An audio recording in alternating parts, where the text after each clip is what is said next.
गजपति जिला सदर महकुमा पारलाखेमुंडी स्थित आदर्श थाना परिसर में एक सांबादिक सम्मेलन में गणमाध्यम को सूचना देते गजपति एसपी जतीन्द्र कुमार पंडा चोरी करथिबा 3 जण अभियुक्तों को गिरफ्त करने से 43.54 ग्राम सुना 48,000 टंका जबत कर सफल होइछि। गिरफ अभियुक्त माने हेले पड़ोसी जी गीता चोरी सुना को किणिथिबा पारलाखेमुंडर बी ऋषि आचारी एवं भिस्तळर एम चांदू घरे केही नथिबा बेले चोरी होइथिबा नै गोबरा हेमा पारलाखेमुंडी थाना रे लिखित अभियोग करथिले। पुलिस आधार एक मामला रुजु कर तदंत आरंभ कर तदंत कर पड़ोसी जिगिता को पचराउचरा कर पारलाखेमुंडर बी ऋषि आचारी एवं भिस्तळर एम चांद नामक 2 जण बणिया निकट में बिक्री करथिले। आधार पुलिस चढ़ाऊ कर 43.54 ग्राम सुना अलंकार 48,000 टंका नगद जबत कर घटना संपृक्त अभियोग 3 अभियुक्तों को गिरफ्त कर कोर्ट चालाण कर पारलाखेमुंडी थाना परिसर में आयोजित एक सांबादिक सम्मेलन में गजपति एसपी जतीन्द्र कुमार पंडा सूचना देते। सांबादिक सम्मेलन में पारलाखेमुंडी आदर्श थाना अधिकारी प्रशांत कुमार भूपति एसडीपीओ माधवानंद नायक समेत अन्य पुलिस कर्मचारी उपस्थित थे। पारलाखेमुंडी थाना अंतर्गत रेणुका साईर गोबरा हेमा नामनी जने महिला जनवरी 24 तारिख दिन यही वर्ष जनवरी 24 तारिख दिन गोटे रिपोर्ट आमको देथिले जे सी आउ तांको स्वामी सीमांचलम जाइथिले। सीमांचलम रु सेमाने फेरिबा परे सेमाने जाइथिले सीमांचल 17 जनवरी रे एवं सेही दिन अर्थात 24 जनवरी दिन सेमाने फेरिकी देखिथिले तांको घरे तांकर सोना गहना प्राय 45 ग्राम ओजनर सोना गहना चोरी हो जाइथिबार रिपोर्ट करथिले।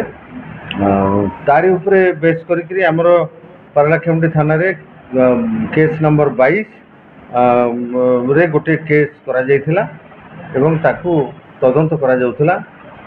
आमर समस्त प्रकार चेष्टा चलता समय आम टेक्नोलोजी सहायता रे जानिबा को पाइथिलु जे से घर सहित परिचित थिबा गोरु शेट्टी गीता नामनी जने महिला यही सब सुना गहना को चोरी नहीं सेमानकर अनुपस्थित रे एवं सही हिसाब रे तांको इंट्रोगेशन करा जाइथिला। महिला पुलिस द्वारा तांको इंट्रोगेशन करा जाइथिला। से इंट्रोगेशन समय रे आमको कन्फेस करबा मुताबिक आमे ए पारलाखेमुंडी रो बाटगौड़ साईर बेंडी ऋषि आचारी एवं काशीनगर थाना अंचल मिसाल चांदू अलियास तिरुपति राव ये 2 जण सुनारी को आम अख्तियार को आनिथिलु एवं तांको पचरा उचरा जारी रही से माने मध्य पचरा उचरा समय स्वीकार करथिले जे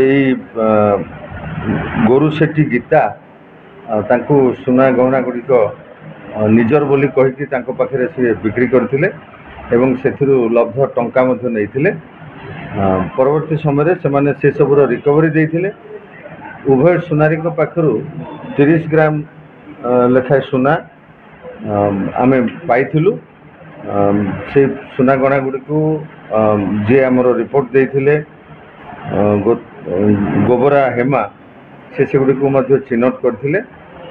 चिन्हट पर से गुड़िक जबत करा जाइछि एवं ए आसामी 3 जन को से महिला आसामी एवं 2 सुनारी 3 जन को आज गिरफ्त कराई एवं आज ही कोर्ट चालान करा जाउछि। सुना सहित से जो टंका 48,000 टंका तांको पाखरु मध्य रिकवरी होइछि से टंका मध्य से माने से सुना बिक्री लब्ध टंका बोली से माने स्वीकार करछन। सफलता मिला किंतु पारलाखेमुंडी चोरी चलती ताकू धरिया पे पुलिस समस्त चोरी जेतेबेले रिपोर्ट होची पुलिस पक्षरु तत्परता प्रकाश पाउची जहाँकि अन्य माने जानी परिबेनी बा देखि परिबेनी पुलिस कोन करूची। आपण मानकु आमे भरोसा दे पारु जे आगामी दिन रे अन्य चोरी केस गुड़िक डिटेक्ट होबे।